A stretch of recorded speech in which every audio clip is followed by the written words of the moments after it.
19 बार police case हुआ आपके ऊपर। एक गोंडा का गुंडा कैसे स्टूडेंट्स का फेवरेट बना। मैंने सुना 20 साल की उम्र में आपको घर से निकाल दिया था, एक बार आपने मास्टर को भी पीट दिया था। ये बात ठीक है कि स्कूल में आप चीटिंग करके पास होते थे?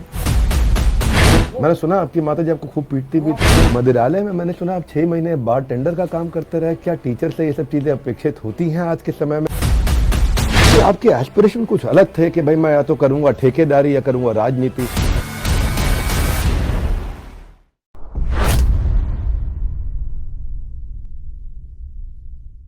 नमस्कार, विवेक बिंद्रा बोल रहा हूं, फाउंडर एंड सीईओ बड़ाबिजनेस.com। Welcome to the second season of the Bada Bharat show, a tribute to India's global brand ambassador. ऐसे लोग जो भारत को बड़ा भारत बनाते हैं, उन्हीं की कहानियां हम आप तक पहुंचाते हैं। आज के जो हमारे मेहमान हैं, उन्होंने भारत को सिर्फ बड़ा नहीं बल्कि पढ़ा लिखा भी बनाया है। कंटेंट ऐसे समझाते हैं कि बच्चे एक बार में घोट कर पी जाते हैं। दबंग है, हर चीज में इनका अपना एक ढंग है। इन्होंने अब तक 2 लाख बच्चों को पढ़ाया। 50% कंटेंट ये अपने चैनल पे फ्री देते हैं और 501 रुपए का एक फाउंडेशन कोर्स चलाते हैं। अनकन्वेंशनल तरीका इनका पढ़ाने का, इसलिए ये वायरल वीडियोस भी इनके बहुत पसंद करते हैं लोग। आज सुनेंगे इन्हीं की ज़बानी खुद बिगड़े हुए बच्चे से बच्चों की बिगड़ी बनाने की कहानी। बच्चों की जो बिगड़ी इन्होंने सुधारी है। तो ऐसा मुझे पता लगा कि पूछूंगा आपसे, अवध जी, अभी मैं कि आप बहुत बिगड़े थे क्या? तो आज हैं हमारे साथ में अवध ओझा सर। सर, आपका बहुत बहुत स्वागत है।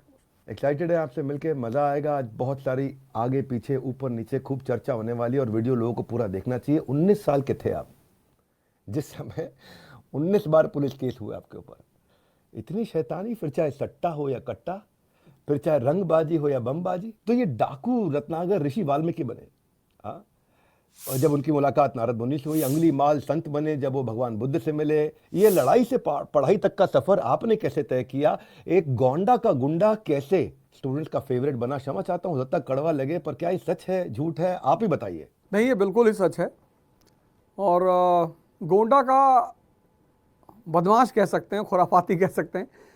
उसके पीछे वजह सिर्फ इतनी रही कि हमारे समाज में आज भी कमज़ोर लोगों को एक्सेप्ट नहीं किया जाता। शायद ऐसी ही कुछ पृष्ठभूमि हमारी भी थी, क्योंकि मेरे माँ बाप को काफ़ी समय तक वनवास काटना पड़ा, गांव से बाहर रहना पड़ा, बड़े परेशान रहे।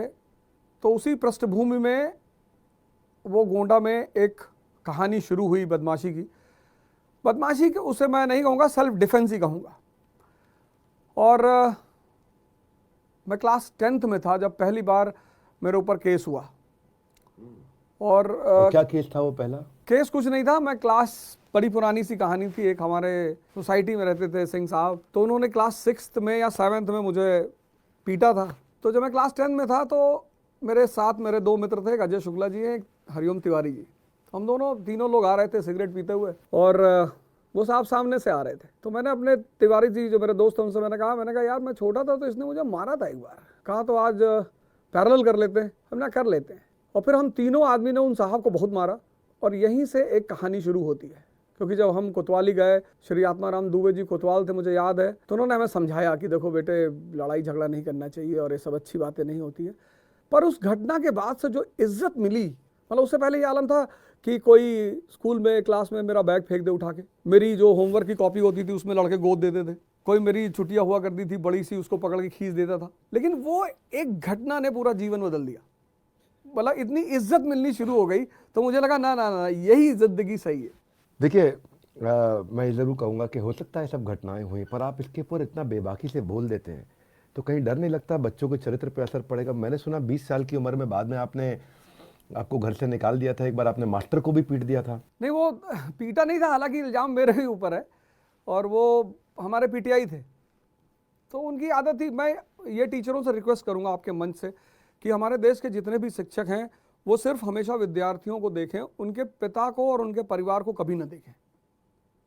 क्योंकि मैं इस चीज़ का शिकार रहा हूँ कि मैंने शिक्षकों को देखा है कई बार कि वो पिता के पद से प्रभावित होते हैं कि अच्छा आपके पापा डीजीपी हैं, आपके पापा मिनिस्टर हैं, अच्छा आप मित्तल साहब के बेटे हैं।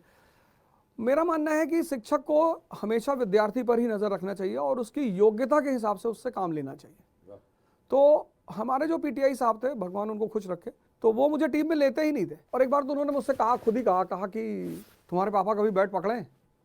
तो मुझे लगता है एक शिक्षक के मुंह से ऐसी बातें अच्छी नहीं लगती थी। तो कुछ टूर्नामेंट था, उन्होंने मुझे रखा नहीं टीम में, उसके बाद वो बेचारे मारे गए, किसी ने यूरिया का बोरा डाल के मारा था उनको, तो उसका इल्जाम मेरे ऊपर लगता है। पर मैं आप पिटाई नहीं किए थे? नहीं, मैंने कुछ नहीं किया था। अच्छा, पर की बात ठीक है कि स्कूल में आप चीटिंग करके पास होते थे? चीटिंग बहुत की मैंने,